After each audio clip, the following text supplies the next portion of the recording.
पिछले 29 वर्षों से गांधी बिल्डर्स एंड डेवलपर्स लगातार शहर में लोगों को प्राइम और अफोर्डेबल फ्लैट्स देते आ रहे हैं। गांधी बिल्डर्स एंड डेवलपर्स ने अपने काम की गति और खास गुणवत्ता के साथ लाखों लोगों को घर बनाकर दिया है और आज भी निरंतर किफायती दामों में सिटी के बीच गांधी बिल्डर्स की कई स्कीमें बन रही हैं। वहीं गांधी बिल्डर्स के काम को शहर में सबसे खास माना जाता है। आज हम गांधी बिल्डर्स द्वारा अपने सपनों का सुंदर घर किफायती दाम में कैसे खरीद सकते हैं ये जानेंगे। तो आइए आज हम मिलते हैं गांधी बिल्डर्स एंड डेवलपर्स के डायरेक्टर सागर गांधी से हमारे इस प्रोग्राम एक खास मुलाकात में। हेलो, मैं Sagar Gandhi, director Gandhi Builders and Developers. सबसे इम्पोर्टेंट लो कॉस्ट हाउसिंग में अगर हम बात करें, अफोर्डेबल हाउसिंग की बात करते हैं तो we have flats starting from 10 lakh रुपए से हमारे पास में फ्लैट्स की शुरुआत है। वो भी सिटी लिमिट्स के अंदर में हमारे पास के वो फ्लैट्स है। तो 10 लाख से लेके 27 लाख के रेंज के पूरे फ्लैट्स है। और उसमें हमारी जो स्कीम हमने बनाने की कोशिश की है कि ना सिर्फ अभी एक बार बेच लेते जाए में उसे प्रॉब्लम हो, बाकी उसको आगे भी जब रहे तो उसे उस टाइम पे प्रॉब्लम ना हो, इसलिए मेंटेनेंस फ्री बिल्डिंग बनाने की हमने उसमें कोशिश की है। तो बिल्डिंग में हमने सोलर इलेक्ट्रिसिटी का प्रोविज़न किया हुआ है कि कॉमन एरियाज़ में सोलर से वो चलेगा और सोलर वाटर हीटर भी दिया हुआ है वहाँ पे, और बाकी सब एमिनिटीज़ जो है वो तो हम कर ही रहे हैं उसमें। अलॉन्ग विद दैट हमने फ्लैट्स में मॉड्यूलर किचन भी दिए हुए हैं बिलो ओटा में। तो एक फैमिली को रहने के लिए जो सब चीज़ें ज़रूरी है वो हमने पूरे उसमें डाली हुई है हमारे स्कीम में। कोरोना प्रादुर्भाव के बाद ऐसा देखा गया है कि एक नेचुरल हाउस सभी लोगों की डिमांड रही है। पर्टिकुलरली लोग आकृष्ट हो चुके हैं फ्लैट्स खरीदने के लिए, उनको खुद का भी घर चाहिए जरूरी। सेकंड थिंग, जैसे कि आपने जो स्कीम जो दी हुई है, स्कीम में और उसके अलावा क्या क्या एमिनिटीज है पर्टिकुलरली बायर्स के लिए, उस बारे में बताइए। एमिनिटीज़ में जो है कि जैसे लोगों का एक गलत विचारधारा रहती है कि अफोर्डेबल हाउसिंग बोले तो कुछ तो भी सस्ती फ्लैट्स बनाना जिसमें आप कंस्ट्रक्शन क्वालिटी ख़राब कीजिए, ये कीजिए। बट अफोर्डेबल हाउसिंग का मतलब ये नहीं होता है। अफोर्डेबल हाउसिंग में आप फैसिलिटीज सभी देते हैं। जैसे हमारे स्कीम की हम पर्टिकुलरली बात करें तो हमने वहाँ पे ग्रीन जिम दिया है, वॉकिंग ट्रैक दिया है, पोडियम दिया है, स्टेज दिया है, चिल्ड्रंस प्ले एरिया दिया है और कंस्ट्रक्शन क्वालिटी भी ए क्लास रखी है। सिर्फ जो साइजेस ऑफ द फ्लैट रहते हैं वो स्टूडियो फ्लैट रहता है, 1 BHK रहता है, तो छोटे बड़े फ्लैट्स उसमें रहते हैं। साइज छोटा होता है और उसमें क्वालिटी में कहीं पे खराबी नहीं रहती, ना ही एमिनिटीज में उसमें कमी रहती है। लोगों का ज़्यादा से ज़्यादा अपना स्वयं का घर होना चाहिए, इसलिए आपने शुरुआत में जैसे कि GST है फ्री किया हुआ है, इवन देखा गया कि स्टैम्प ड्यूटी तक फ्री किया हुआ है। तो ये क्या फंड है उस बारे में बताइए। बेसिकली अभी गवर्नमेंट ऑफ महाराष्ट्र ने स्टैम्प ड्यूटी रिडक्शन कर दिया था, तो देन अगर हम दिसंबर तक की बात करें तो टोटल 4% स्टैम्प ड्यूटी और रजिस्ट्रेशन चार्जेस थे, और दिसंबर के बाद में मार्च तक के जो है वो 5% हो गए थे। तो इस दौरान में कुछ बिल्डर्स ने वैसा किया था कि ऑलरेडी ही वो कॉस्ट उसी में ऐड कर लिया जाती थी। GST भी 1% है, तो 5 या 6% पहले ही प्राइस में इजाफा करके उसके बाद में इन द फॉर्म ऑफ कि वो फ्री के फॉर्म में दिया जाता है। बट अल्टीमेटली जो टैक्सेस है वो तो लगने ही लगने हैं। तो पर टैक्सेस का स्वरूप छोटा होने की वजह से लोगों ने वहाँ पे उस तरीके से प्रमोशन किया था। पर ये सब चार्जेस बायर को तो देने ही है, बट इसमें एक सबसे बड़ा फायदा है कि बहुत ही कम लेवल पे कर दी है। ये बहुत ही अच्छी स्टेप गवर्नमेंट ऑफ महाराष्ट्र ने की थी। उसमें सरकार ने भी ये चाहा कि एंड यूजर्स तक पर्टिकुलरली वो बेनिफिट मिलना चाहिए, इसलिए सरकार ने जो 50% प्रीमियम का जो बेनिफिट दिया है बिल्डर्स को, अल्टीमेटली एंड यूजर्स को भी उसका बेनिफिट मिलना चाहिए। तो आपके हिसाब से वो मिलेगा?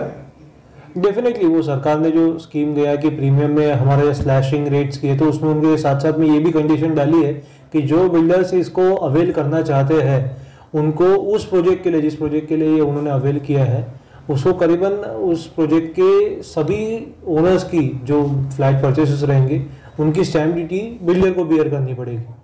तो इनफैक्ट ये उसी के डायरेक्ट ही मतलब हो गया कि अगर आप प्रीमियम उसके लिए अवेल कर रहे हो तो आपको स्टैम्प ड्यूटी भी फिर उसमें भरनी पड़ेगी उसमें बिल्डर को। तो इसका ही डायरेक्ट बेनिफिट एंड यूजर को जाने वाला है।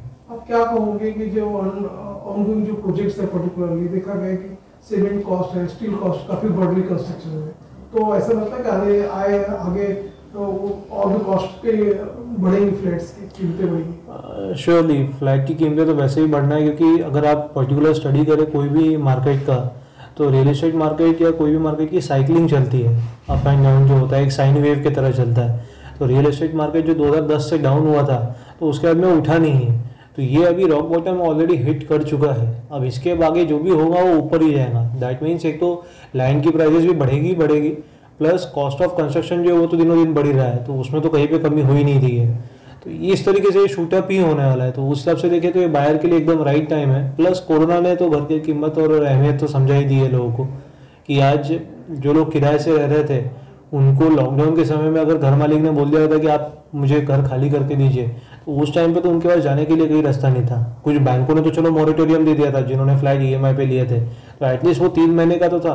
तो उस टाइम पे लोगों को समझ गया कि घर कितना ज़रूरी है। उसके साथ साथ अभी जो ये जो स्कीम चल रही है और जो प्राइजेस अभी रॉक बॉटम में है, प्लस स्टैम्प ड्यूटी के बेनिफिट है, उसको देखते हुए तो ये सबसे गोल्डन पीरियड है। वैसे आप हमें बताइए हमारे चैनल्स को कि जो गांधी बिल्डर्स की पर्टिकुलर जो परियोजनाएं चल रही है, कहाँ कहाँ टाउनशिप चल रही है, कौन कौन से प्रोजेक्ट्स है, उस बारे में थोड़ा संक्षिप्त बताइए। गांधी बिल्डर्स हमारी जो कंपनी की शुरुआत थी ये पिछले मेरे पिताजी ने की थी।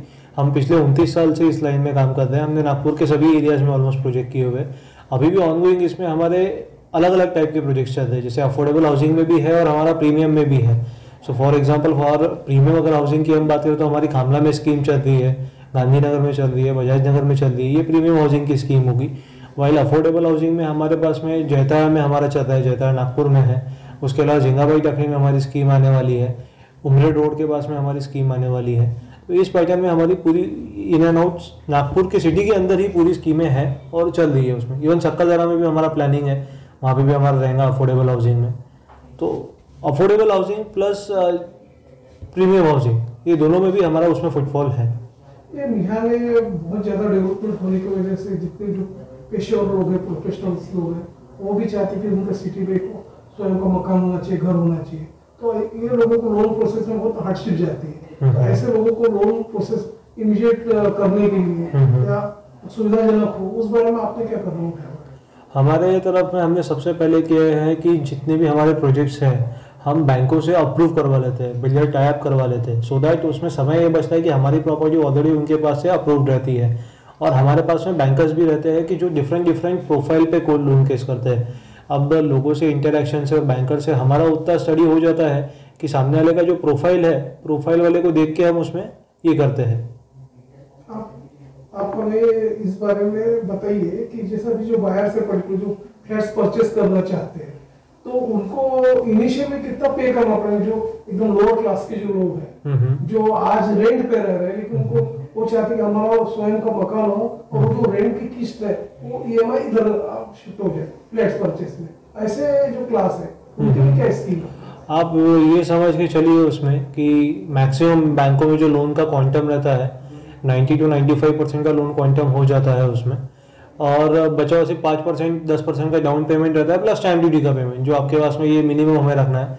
अब बीइंग अफोर्डेबल हाउसिंग में होने के नाते ये क्वांटम बहुत ही छोटा हो जाता है। आप वही अगर आप सोचोगे कि 40 लाख के घर पे अगर आपको 10% बोला गया है तो 4 लाख प्लस स्टैम्प ड्यूटी, तो 7-8 लाख बाहर के पास में रहने पड़ते हैं। और वहीं पे अगर अफोर्डेबल हाउसिंग में रहोगे तो वो खर्चा बहुत ही मिनिमम हो जाता है। आप 10 लाख या 15 लाख के फ्लैट पे सोचेंगे तो वो एकदम पीनट्स के बराबर का है। 1-1.25 लाख के तो आज की घड़ी में जो भी घर खरीदने जाता है वो सोचता है कि हाँ इतना तो बचा के रखता है, that is enough for them. उसमें हमारी शहर के अलग अलग जगह पे अफोर्डेबल हाउसिंग की और प्रीमियम स्कीम भी चल रही है। स्पेसिफिकली अफोर्डेबल हाउसिंग में अगर आप देखें तो हमारे पास में नागपुर के सिटी लिमिट्स में 10 लाख की मिनिमम कीमत से फ्लैट शुरू होते हैं। और इसके लिए जो भी आज खुद का घर खरीदने की चाहत रखता है, चाहे वो एक सर्विस वाला हो जो IT कंपनी में काम कर रहा है, सब रिटर्न्स भर रहा है एंड ऑल दोज थिंग्स, और चाहे वो एक सब्जी वाला भी क्यों ना हो जो एक कैश में इनकम कमा रहा है और उसके लिए भी हो रहा है, ये सब तरीके के क्लाइंट हमारे पास से एक घर ले सकते हैं। ये सुविधाएं हमारे पास में है। और उनका फाइनेंस करवाने के लिए भी कहाँ से कौन से बैंक से उनका हो सकता है, इसका पूरा स्टडी भी हमारे पास में है। और हम उसमें पूरा के पूरा कॉपरेट करते हैं क्लाइंट्स को कि वो अल्टीमेटली उनका घर खरीदने का सपना वो पूरा कर पाए। घर खरीदने के लिए अगर हमारे से कांटेक्ट करना है तो आप हमारे ऑफिस में हमको विजिट कर सकते हैं। हमारा ऑफिस प्रमोद राजेश्वरी प्लाजा खामला में निर्धारित है, या फिर आप अगर हमें टेलीफोनिक भी कांटेक्ट करना चाहते हैं तो आप इस नंबर पे कॉल सकते हैं 5x8 20902। आपको हम और भी ऐसी ही जानकारियों से अवगत कराते रहेंगे। इसके लिए आप हमारे चैनल जी टाइम न्यूज को सब्सक्राइब और लाइक जरूर करें। साथ ही आपको लगता है कि यह खबर, ये जानकारी और भी लोगों तक पहुंचना चाहिए तो कृपया इस खबर को आगे शेयर जरूर करें।